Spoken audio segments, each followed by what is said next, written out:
নমস্কার, আমি সুদীপ্তা। এভি নিউজে আপনাদের সকলকে স্বাগত। প্রথমেই চোখ রাখবো নিউজ হেডলাইনসে।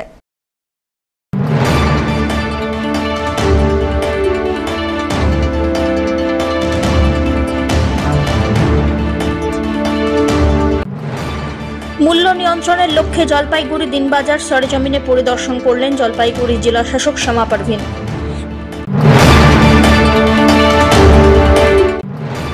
দেখতে দেখতে 24 পা বাংলা সাহিত্যের পাশাপাশি এবারে কামতাপুরী ভাষায় বই রচনা প্রাবন্ধিক উমেশ শর্মার।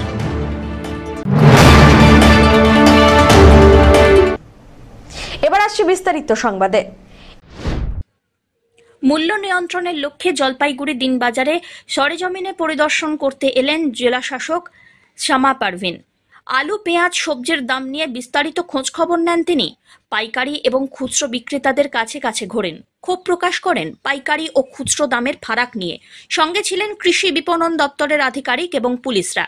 জেলা শাসক বলেন, আলু পেঁয়াজের দাম আগের থেকে কিছুটা কমেছে। এদিন দেখা হলো কোথাও কোনো সমস্যা আছে কিনা। হোলসেল স্তরে কিছু সমস্যা দেখা যাচ্ছে। তিনি আরো জানান, আলোচনার মধ্যে দিয়ে প্রয়োজনীয় ব্যবস্থা নেওয়া হবে। দাম নিয়ন্ত্রণের জন্য সুফল বাংলার গাড়ি পরিষেবা চালু হয়েছে। জেলা জুড়ে থাকবে একাধিক গাড়ি। আগে থেকে কম হয়েছে। আগে যখন আমাদের বাইরে ছিল রেট 40 টাকা ছিল, এখন কম হয়ে অ্যারাউন্ড 30 টাকা হয়েছে। তো আমরা আজকে দেখতে এসেছি কি কীরকম কোথায় কি গাফিলতি হচ্ছে। তো দেখা যাচ্ছে কি হোলসেল লেভেলে কিছু প্রবলেম আছে। এটা নিয়ে আমরা যেটা আইনগত অ্যাকশন আছে ওটা আমরা নেব। এছাড়া কিন্তু আমরা আমাদের গভর্নমেন্ট অফ ওয়েস্ট বেঙ্গলের পদক্ষেপে আমরা আজকে থেকেই মোবাইল সুফল বাংলা স্টার্ট করেছি। অ্যারাউন্ড কত আছে? 20। হ্যাঁ, মোবাইল আমরা চারটে এখন স্টার্ট করেছি। টোটাল 30 মতন আমরা যাব, মানে জেলা জুড়ে যাবে, ডিফারেন্ট জায়গাতে যাবে। ময়নাগুড়ি, ধূপগুড়ি, সদরে যাবে। আজকে এখানে একটা আছে, একটা আছে, আপনাদেরকে দেখিয়ে দেবো। এছাড়া আমরা আলু ব্যবসায়ী সমিতি আছে, তাদেরকে আমরা রিকোয়েস্ট করেছি। ওরা কিন্তু একটা রিজনেবল প্রাইসে 28 টাকা স্টার্ট করেছে। এখানে কাল থেকে স্টার্ট হবে। আমার ময়নাগুড়ি মাটিলিতে স্টার্ট হয়ে গেছে। বাজার এলাকায় থাকবে ভ্যানগুলো, মোবাইল ভ্যান। এটা হ্যাঁ, যেখানে তার খোঁজার কি যেখান থেকে পাবলিক আসে, ওরা যেখান থেকে স্টার্ট হবে। আমরা চেষ্টা করবো বাজার মুখেই আমরা এরকম স্টল লাগাই, তাহলে পাবলিক ন্যায়মূল রেট পাবে। কি পাবে স্টলে? আলু আছে, পেঁয়াজ আছে। আমার আলু রেট আছে 28 और পেঁয়াজ আছে আমার কত? 38। আলু আমাদের 28 और পেঁয়াজ হবে 38। কি বিক্রি করছেন? আলু, পেঁয়াজ। কি সমস্যা দেখালো? মানে ম্যাডাম বলছিল কাগজপত্র ঠিক নেই। কোথায় দেখালাম তো, ঠিকই আছে। না, যে আলুগুলো কেনা হয়েছে পোস্ট অফিস থেকে এসে তার কোনো কাগজ? হ্যাঁ, দেখালাম তো। চাষিদের থেকে যেগুলো এসেছে, চাষির থেকে যেটা আসছে, চাষিরা তো কাগজ দিতে পারবে না। না, চাষি সরাসরি আলু এখনো রাখছে বাড়িতে নাকি? একটা না, কোল্ড স্টোরেজ চালান হবে। হ্যাঁ, চাষিদের কাছে চালান থাকে না। কোল্ড স্টোরেজ থেকে মাল বের হচ্ছে, কোনো চালান? হ্যাঁ, ওটা হয়, কিন্তু ওইটা চালান দিয়ে তো হবে না, তো রেট লাগবে না। চাষিদের তো পার্সোনাল কোনো লেটার পেড নেই। ম্যাডাম বললো ব্যবস্থা নেবে, বা এগেইনস্টে কোনো কমপ্লেন হচ্ছে যেহেতু ব্যবস্থা নেবে, কি বলবেন? ব্যবস্থা নিতেই পারে, কিন্তু এরকম আমাদের কাছে সব ডকুমেন্টস আছে। পেঁয়াজের দেখিয়ে দিলাম, আলুর দেখিয়ে দিলাম, সব ডকুমেন্টস আছে। যেটা চাষির কাছ থেকে নেওয়া হয় সেটাই থাকে না শুধু। এখন দাম কোনটার কেমন রয়েছে আলু? আলু 25-24। কি নাম দাদা? রাজেশ সাহা। ধীমান রায়ের রিপোর্ট, এভি নিউজ।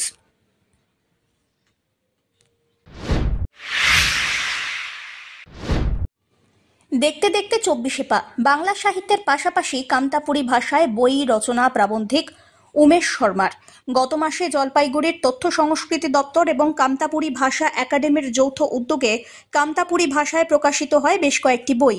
তারই মধ্যে উল্লেখযোগ্য একটি প্রাবন্ধিক উমেশ শর্মার লেখা নেখা নেক্ষির জগৎ ভাসিতে ভাসিতে।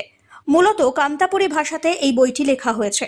কামতাপুরী ভাষা একাডেমির চেয়ারম্যান বজরেল রহমান তাকে অনুরোধ করেছিলেন তার লেখালেখিকে কেন্দ্র করে একটা বই লেখার জন্য, আর সেই অনুরোধের ভিত্তিতেই এই বইটি লেখা হয়েছে বলে জানান তিনি।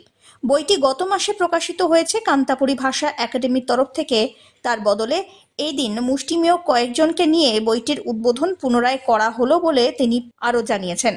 পরবর্তীতে আঞ্চলিক ভাষায় আরও লেখালেখি করবেন বলেও জানান তিনি।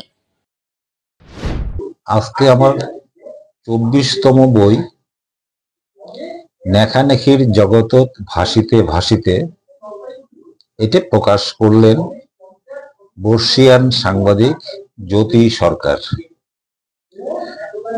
এই বইটি পশ্চিমবঙ্গ সরকারের তথ্য সংস্কৃতি দপ্তরের কামতাপুরী ভাষা একাডেমি থেকে প্রকাশিত হয়েছে গত মাসে। আজকে আনুষ্ঠানিকভাবে আমরা খুব মুষ্টিমেয় কয়েকজন লোককে নিয়ে এটি অনুষ্ঠান করলাম, প্রকাশ করলাম। এই বইটি লেখার পিছনে ছিলেন শ্রী বজলে রহমান, কামতাপুর ভাষা একাডেমির চেয়ারম্যান। তিনি এসে আমাকে অনুরোধ করেছিলেন আমার জীবনকে কেন্দ্র করে, আমার লেখালেখিকে কেন্দ্র করে একটা লেখা লিখতে এবং সেটা বই আকারে তারা প্রকাশ করবেন। তারই ফসল এটা। রাজবংশী ভাষায় কি নিশ্চয়ই, কেন লিখবো না? হ্যাঁ, এটা রাজবংশী ভাষায়, কামতাপুরী ভাষা যেটাই হোক, এই বিতর্কে যাচ্ছি না আমি। এখানকার স্থানীয় ভাষাতেই আমি লিখেছি। সরকারি কাজে অনেক সময় শিশু সন্তান নিয়ে আসেন মহিলারা, আবার অনেক দপ্তরের অধীনে কাজ করা আশা কর্মী ও স্বাস্থ্যকর্মীরাও শিশু সন্তানদের নিয়ে আসেন। এই সমস্ত মহিলাদের কথা চিন্তা করে সোমবার জলপাইগুড়ি সদর ব্লক বিডিও অফিসে ক্রেশের উদ্বোধন করা হলো। উদ্বোধন করলেন জলপাইগুড়ি জেলা শাসক শ্যামা পারভিন। রাজ্যের পঞ্চম অর্থ কমিশনের 9 লক্ষ টাকা ব্যয়ে তৈরি করা হয়েছে এই ক্রেশ। খেলাধুলা সামগ্রী ছাড়াও একটি ব্রেস্ট ফিডিং রুমও রাখা হয়েছে। জলপাইগুড়ির পশ্চিম বেরুবাড়ি থেকে শুরু করে বেলাকোবা পর্যন্ত সদর জলপাইগুড়ি ব্লকে মোট 14টি গ্রাম পঞ্চায়েত। সেখানে 3.5 লক্ষেরও বেশি মানুষের বসবাস। লক্ষ্মীর ভাণ্ডার, বার্ধক্য ভাতা, বিধবা ভাতা সহ একাধিক প্রকল্পের সুবিধার জন্য প্রত্যন্ত এলাকা থেকে মহিলারা বিডিও অফিসে আসেন। আবার আশাকর্মী, স্বাস্থ্য মহিলা কর্মীরাও সরকারি কাজে দপ্তরে আসেন। অনেক ক্ষেত্রে ওই মহিলাদের একাংশকে তাদের কোলের সন্তান নিয়েই দপ্তরে আসতে দেখা যায়। আবার কাজ শেষ না হওয়া পর্যন্ত সন্তান নিয়েই বসে থাকতে হয়। সেই ঘটনা আশা কর্মীদের ক্ষেত্রেও দেখা যায়। অবশেষে এই সমস্ত মহিলাদের সুবিধা করে দেওয়ার জন্যই ক্রেশ চালু হলো। সদর বিডিও দপ্তরে ঢোকার মুখে ক্রেশের তৈরি কথা। সেখানে 2টি ঘরকে শিশুদের কাছে আকর্ষণীয় করে তোলার লক্ষ্য রেখে মিকি মাউস, ডোরেমন, বিভিন্ন কার্টুন চরিত্র দিয়ে সাজিয়ে তোলা হয়েছে। একই সঙ্গে শিশুদের খেলার জন্য বাস্কেটবল, অন্যান্য সামগ্রীও রাখা আছে। ফ্যান, বসার জায়গা, দোলনা, ব্রেস্ট ফিডিং এর উপকারিতার বিষয়গুলি দেওয়াল লিখনের মাধ্যমে তুলে ধরা হয়েছে। এদিন ক্রেশের বিষয়ে জেলা শাসক শ্যামা পারভিন বলেন, যে সমস্ত মহিলা শিশু সন্তানকে নিয়ে সরকারি কাজে আসেন তাদের জন্য অত্যন্ত প্রয়োজন ছিল এটি। আগামীতে জেলার অন্যান্য ব্লকেও এমন আইসিডিএস সেন্টারগুলিতে ক্রেশের ব্যবস্থা করা হবে বলেও জানান তিনি। আমাদের বিডিও সাহেব আছেন এখানে, এটা সদর ব্লকে আমি এসেছি এখানে। তো বিডিও সদর আমাদের মিস্টার মিহির, উনি খুব ভালো উদ্যোগ নিয়েছেন। এখানে যারা কাজ করতে আসে, যারা আমাদের মহিলা কর্মী আছে, তাদের জন্য, তাদেরকে একটু সহযোগ দেওয়ার জন্য এখানে একটা ক্রেশ করেছেন। যারা ছোটা বাচ্চা থাকে ওদেরকে এখানে নিয়ে আসতে পারে, একটা জায়গা থাকবে। অ্যাজ আ মাদার আমিও ফিল করি কি এটা খুবই নিড আছে। যখন আমরা বাচ্চাকে বাড়িতে ছেড়ে আসি খুবই মন লেগে থাকে কি এরকম বাচ্চা থাকবে। তো এখানে থাকলে মার চোখের সামনে মা কাজও করতে পারবে, আর এখানে বাচ্চাকে একটু ভালো, একটু সুন্দর একটু এনভায়রনমেন্টও পেতে পারে। আর শুধু মহিলা কর্মী ছাড়া এখানে যারা ভিজিটার্স থাকবে ওদের জন্য আমরা এটা ইউজ করবো। যারা এখানে ভিজিটার্স আসে, বিডিও অফিসে অনেকবার আসে, বাচ্চাকে নিয়ে আসে, একটু বিরক্ত হয়ে, তাহলে এখানে বাচ্চাকে রেখে এখানে ওরা ভালো করে যেটা কাজ আছে সার্ভিসটা পেয়ে। দেখভালের জন্য লোক থাকবে, বাচ্চাটাকে রেখে যে। হ্যাঁ, এখানে একটা আয়া থাকবে। এখানে একটা রুম আছে যেটা ব্রেস্ট ফিডিং কর্নারও আছে, মানে একটা প্রাইভেসি দেওয়া আছে যদি ছোটো বাচ্চা থাকে ওর জন্য একটা এখানে করা আছে। খুব সুন্দর করেছেন। এই যে কাজ হয়েছে আমাদের 5th আমাদের এসএফসি থেকে হয়েছে। এটা অ্যামাউন্ট কত? 7 লাখ প্লাস 2 লাখ, মানে 9 লাখের মধ্যে এই কাজ হয়েছে। খুবই সুন্দর ও খুবই কস্ট এফেক্টিভ কাজ হয়েছে। এটা প্রথম উদ্যোগ। হ্যাঁ, এটা আমি বিডিও সাহেবকে বললাম কি এটা আপনি রেপ্লিকেট করুন, যতগুলো আমাদের নতুন আইসিডিএস সেন্টার হচ্ছে ওখানে এটা রেপ্লিকেট করে খুব ভালো হবে। এটা এখন পড়াশোনা নিয়ে এখন নেই, পরে নেক্সট ফেজ আমরা ভাবতে পারি। এখানে খেলাধুলা করতে পারে। এটা এখন ক্রেশ হিসাবে আছে, নট আইসিডিএস সেন্টার। ক্রেশের মধ্যে তো ওটা হয় না, কিন্তু নেক্সট আমরা ভাবতে পারি এখানে। জলপাইগুড়ি জেলার অন্যান্য ব্লকের অঙ্গনওয়াড়ি কর্মীরা জুন মাসে সাম্মানিক পেলেও ডুয়ার্সের মেটেলি ব্লকের অঙ্গনওয়াড়ি কর্মীরা এখনও পাননি। চলতি মাসের 14 তারিখ পেরিয়ে গেলেও সাম্মানিক না পেয়ে ঘোর সমস্যায় পড়েছেন অঙ্গনওয়াড়ির কর্মীরা। দ্রুত সাম্মানিক প্রদানের দাবিতে এবারে আন্দোলন শুরু করলেন তারা। সোমবার চালসার মেটেলের সিডিপিও অফিসে গিয়ে রীতিমতো ধর্নায় বসে পড়েন তারা। পাশাপাশি দেখানো হয় বিক্ষোভ। যদিও এদিন অফিসে ভারপ্রাপ্ত সিডিপিও না থাকায় এ বিষয়ে কোনো প্রতিক্রিয়া মেলেনি। আন্দোলনকারী অঙ্গনওয়াড়ি কর্মীদের মধ্যে সিজু মিঝার জানিয়েছেন, মাসিক সাম্মানিকের টাকা দিয়ে অনেকেই সংসার বহন করেন। ছেলে মেয়েদের টিউশন ফি, বাড়ির খরচাপাতি, সেই সঙ্গে শুরু করে কেন্দ্রে যাওয়ার জন্য ভাড়া, তাতে এই টাকাই ভরসা। কিন্তু জেলার অন্যান্য ব্লকের কর্মীরা সাম্মানিক পেলেও শুধুমাত্র মেটেলি ব্লকের অঙ্গনওয়াড়ি কর্মীরা এখনো পর্যন্ত তা পাননি। বিষয়টি নিয়ে ভারপ্রাপ্ত সিডিপিওকে একাধিকবার বলা সত্ত্বেও কোনো রকম সদুত্তর পাওয়া যায়নি। দ্রুত সাম্মানিক প্রদানের ব্যবস্থা না করা হলে আগামীতে বৃহত্তর আন্দোলনেরও হুঁশিয়ারি দিয়েছেন তারা। অবস্থান বিক্ষোভ হচ্ছে আমাদের আজকে 15 তারিখ হয়ে গেল, কিন্তু আমাদের অনারিয়াম হলো না।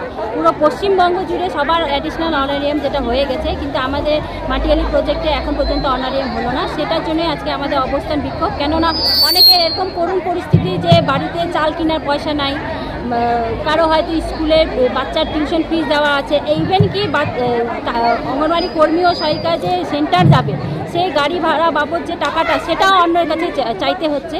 সেটার জন্য আমরা আজকে এখানে অবস্থান বিক্ষোভ করছি। ধীমান রায়ের রিপোর্ট, এভি নিউজ।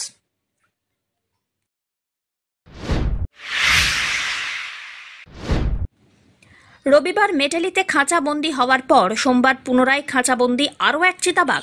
ডুয়ার্সের চা বাগানে ফের একবার খাঁচাবন্দি বাঘ।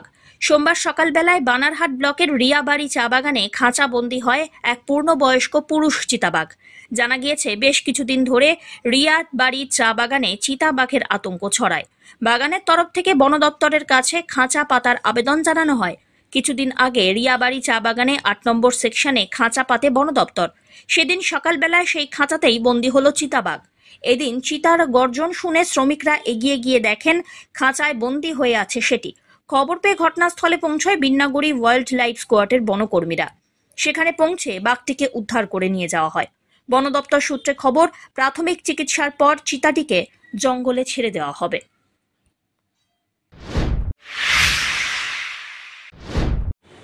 বকেয়ার দাবিতে জলপাইগুড়ি জেলা মনরেগা ভেন্ডার্স অ্যাসোসিয়েশনের সমাবেশ অনুষ্ঠিত হয়ে গেল।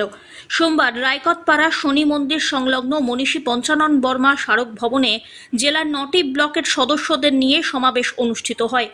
সংগঠনের সদর ব্লকের সভাপতি সুদীপ কুমার সিংহ রায় জানিয়েছেন, বিগত 20-21, 21-22 এবং 22-23 অর্থবর্ষে মনরেগা প্রকল্পে 40% ম্যাটেরিয়াল সরবরাহ করা হলেও তার বকেয়া এখনও দেওয়া হয়নি। অথচ এই সমস্ত সামগ্রী দিয়ে সরকার গোটা জেলায় বিভিন্ন রাস্তাঘাট, বিল্ডিং, নিকাশি ব্যবস্থা প্রভৃতি তৈরি করেছে, কিন্তু সঠিক পাওনা থেকে এখনো বঞ্চিত রয়েছেন কন্ট্রাক্টররা। ইতিমধ্যেই দিন আর দায়ে 3 জন ভেন্ডার আত্মহত্যা করতে বাধ্য হয়েছেন। আবার অনেকেই ভিন রাজ্যে কাজের খোঁজে চলে গিয়েছেন। সকলেই চরম আর্থিক দুর্দশার মধ্যে দিন কাটাচ্ছেন। আগামীতে জেলা প্রশাসনের কাছে তাদের দাবি তুলে ধরা হবে। দাবি না মানা হলে রাজ্য জুড়ে যেমন আন্দোলন ছড়িয়ে দেওয়া হবে, তেমনি বকেয়ার দাবিতে দিল্লিতেও পৌঁছবেন বলে হুঁশিয়ারি দিয়েছেন তারা। আজকে আমরা বিগত 20-21, 21-22, 22-23 অর্থবর্ষে এমজিএনআরএস প্রকল্পের যে 40% মেটেরিয়াল সাপ্লাই করেছি, যেটা 40-60 হিসেবে ভাগ করা থাকে, লেবার পোর্শন থাকে 60%, মেটেরিয়ালস থাকে 40%। এই মেটেরিয়ালস দিয়ে আমাদের গোটা জেলার বিভিন্ন রাস্তাঘাট এবং বিভিন্ন বিল্ডিং, ড্রেন, নিকাশি ব্যবস্থা সম্পূর্ণ করেছে গভর্নমেন্ট। অথচ হতাশার বিষয় যে দীর্ঘ 3 বছর ধরে আমাদের তাল বাহানা করে আমাদের কোনো পয়সা দেওয়া হচ্ছে না, 1টি পয়সা গভর্নমেন্ট দিচ্ছে না। অথচ আমরা ই টেন্ডারে পার্টিসিপেট করে বিভিন্ন কাজ নিয়েছি এবং বিভিন্ন পরিকল্পনা রূপায়ণের জন্য আমরা আর্থিকভাবে ব্যাংক থেকে লোন নিয়েছি, কেউ বা অন্য কারো থেকে মহাজনীর থেকে লোন নিয়ে বা কোনো সাপ্লায়ার থেকে বাকি নিয়ে কাজ করেছে। এমত অবস্থায় গোটা জেলায় আমাদের 3 জন ভেন্ডার, আমরা কিন্তু রেজিস্টার্ড এমজিএনএস এর রেজিস্টার্ড ভেন্ডার, পোর্টালে আমাদের রেজিস্ট্রেশন আছে। 3 জন ভেন্ডার অলরেডি সুসাইড করে মারা গেছেন এই দেনার দায়ে। অথচ গভর্নমেন্টের এই পর্যন্ত 3 বছর হলো কোনো হোল্ড নেই, আমাদের টাকা দেওয়ার কোনো চিন্তা ভাবনা গভর্নমেন্টের নেই। তাই আমরা গোটা জেলায়, আমাদের জলপাইগুড়ি জেলায় 9টি ব্লক, আমরা ব্লকের বিভিন্ন সম্মেলন করে আজকে জেলাগতভাবে আমরা এই বকেয়া আদায়ের দাবিতে সমাবেশে অংশগ্রহণ করেছি। 9টা ব্লকের ভিডিওকেও আমাদের হতাশা, দুঃখ দুর্দশার কথা এবং বিল না অনাদায়ী অর্থ আদায়ের জন্য আমরা ওনাদের দ্বারস্থ হয়েছি এবং গভীর দুঃখের সঙ্গে জানাচ্ছি যে আমাদের কাছে খবর আছে আমাদের এই ভেন্ডারদের মধ্যে বেশ কয়েকজন এই ঋণের দায়ে জর্জরিত হয়ে বাড়িঘর ছেড়ে ভিন্ন রাজ্যে কাজের খোঁজে গেছে এবং বিভিন্ন আরো কিছু লোক আছে যাদের সংসারে এত অভাব, যা পুঁজি ছিল তা পুরোটাই এখানে ব্যয় করেছে, বিলের কোনো নাম নেই, চরম হতাশা এবং দুর্দশার মধ্যে আছে এবং চরম অভাবের মধ্যে দিন কাটাচ্ছে। তাদের সংসার প্রতিপালন করতে, বাচ্চাদের লেখাপড়া শেখাতে তাদের খুব অসুবিধা হচ্ছে। আগামীতে এটা যে শুরু নয়, আমরা আরো গোটা রাজ্যে এই আন্দোলন ছড়িয়ে দেবো, প্রয়োজনে আমরা দিল্লিতেও যাবো এই টাকা বকেয়া আদায়ের দাবিতে। সব্যসাচী মজুমদারের রিপোর্ট, এভি নিউজ।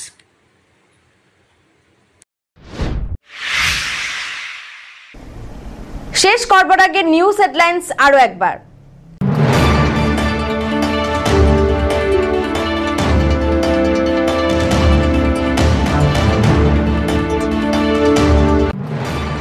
মূল্য নিয়ন্ত্রণের লক্ষ্যে জলপাইগুড়ি দিনবাজার সরেজমিনে পরিদর্শন করলেন জলপাইগুড়ি জেলা শাসক শ্যামা পারভিন।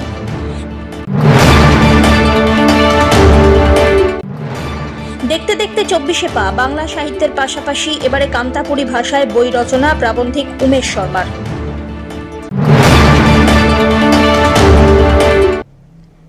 এখনকার মতন এভি নিউজ এ পর্যন্তই। পরবর্তীতে আসছি আরো সংবাদ নিয়ে, দেখতে থাকুন আমার বিশেষ। নমস্কার।